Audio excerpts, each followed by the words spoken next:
Kia ora koutou. Welcome to another one of our NAWIC YouTube interviews coming to you to kind of bring another story into the mix. And today I've got with me our fantastic president, Rebecca Hodges, who now resides in Wellington. Thank you. Yes, Wellington people. So Rebecca's agreed to come on and do a little interview and just share a little bit about what's on her heart, but about her journey perhaps, and some words of encouragement. So welcome, Rebecca. Oh, thank you. Good to be here. Excellent. So, Rebecca, can you just tell us a little bit about your role and anything related to how you got into that role? Yeah, so I'm a design manager at Somerset. So I describe design management in a bit of a nutshell as a project management role that mainly focuses on the design phase of a project, but then also has quite a bit of involvement during construction, resolving design issues, etc. I find it's very much one of those roles that people don't really have any idea what it is, if they've even heard of it at all. So I find if I keep it short and sweet with just that kind of description, it covers it off mostly. Otherwise, I would just be there all day kind of describing what I do, because it can be quite varied. But it's, awesome. Yeah, it's a good job though. And what got you into in construction originally? Like from where you were originally coming into construction to where you are now, what got you in?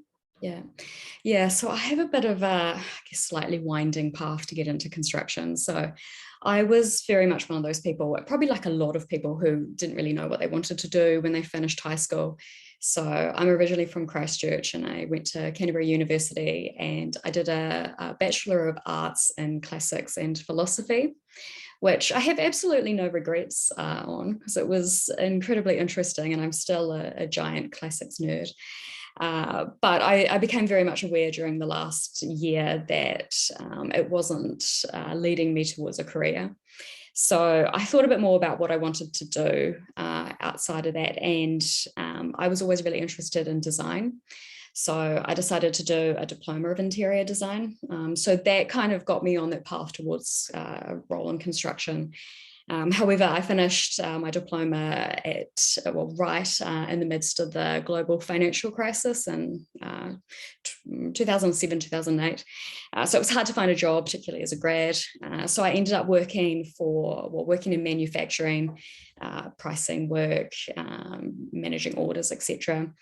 And that job got me thinking, like, I'd quite like to get involved in project management.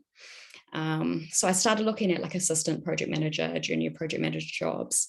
And it was a bit of a chance conversation with a friend of mine whose flatmate was a project manager cadet for a main contractor.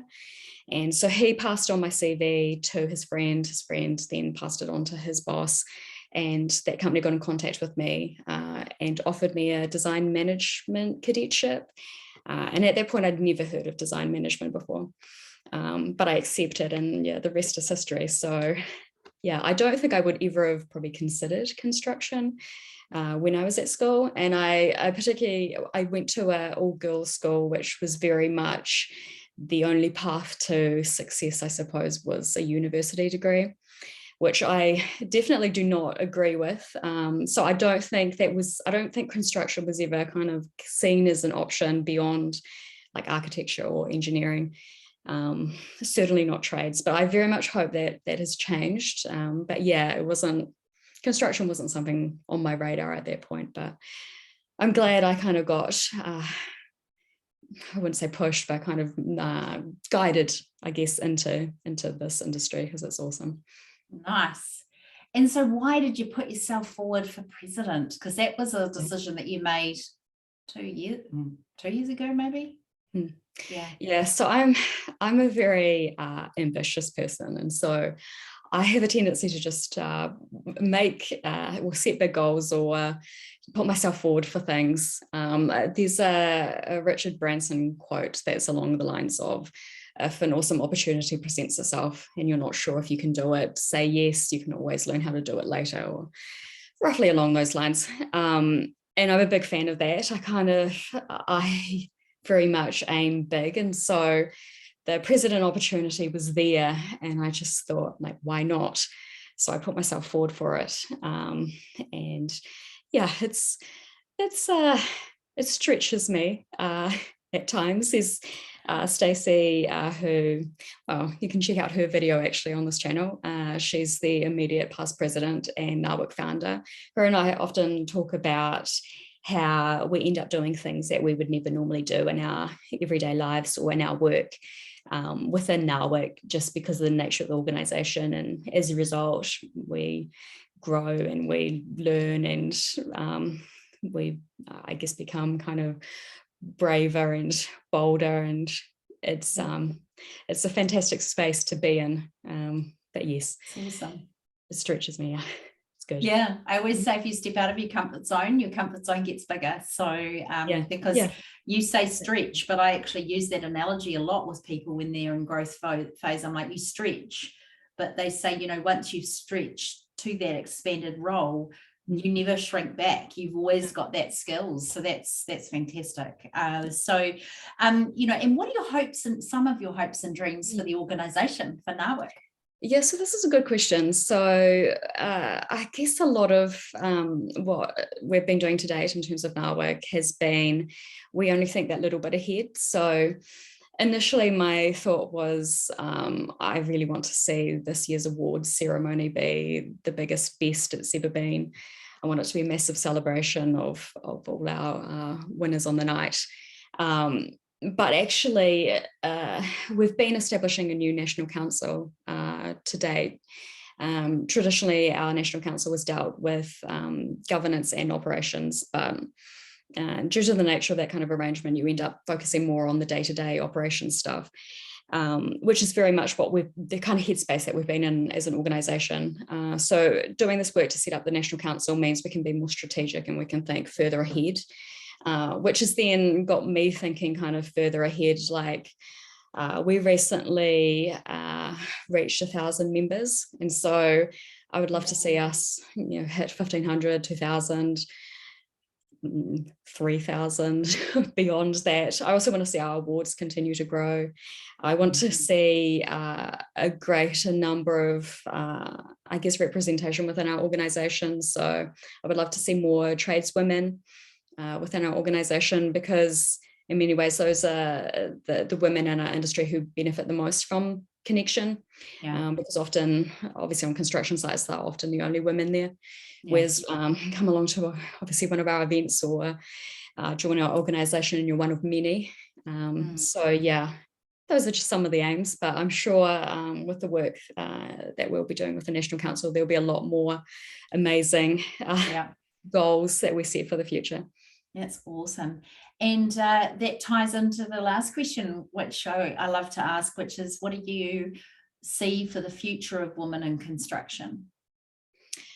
I would love for it to become normalized to see women in all roles within the construction industry. So I want to see it to be normal to go to a construction site and there be women working in roles on the site. It would be great if that could go from, I think it's 2 to 3% of tradespeople women. It would be great if that was like 20% plus, or even more. I mean, it would be fantastic if it was 50-50. I would also love to see in time more women at the top as well, like more female CEOs within construction. And I definitely think that is the future of construction. And yeah, I would love to see that be the nearer future though, which I think there's a lot of promise out there for that, from what I can see within our organisation and the industry. It would also, I guess, like a lot of people, I'm probably looking forward to a time where COVID doesn't impact the work in our industry as much. So there's more surety around supply chain, etc. But again, that does seem like the light at the end of the tunnel does seem to be a bit brighter now, especially with things like the borders opening up. Well, the border to Australia opening up this week. So yeah, it's awesome. A lot of good stuff in the industry. Yeah, I think there's a lot of good stuff too, and I personally love being the little small part I play in NAWIC. I love it and love watching it grow, and I believe that we can achieve far better statistics, if you like, and representation, because statistics are just an example of representation in the industry. So it's awesome. And yeah, it's exciting that we've got a new national council and a little bit of a bigger structure to handle the bigger numbers, and it's going to be awesome. So thank you for your time today, Rebecca, and it's been amazing. So we know that it's always hard to take time out during the day to do these things, but I know everybody appreciates the sharing and the encouragement in them. So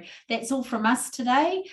You can always contact one of us. We're all contactable off the website somehow. So we hope this finds you well and that you found some ideas and inspiration out of that for yourself. And that's all from us. Ka kite anō.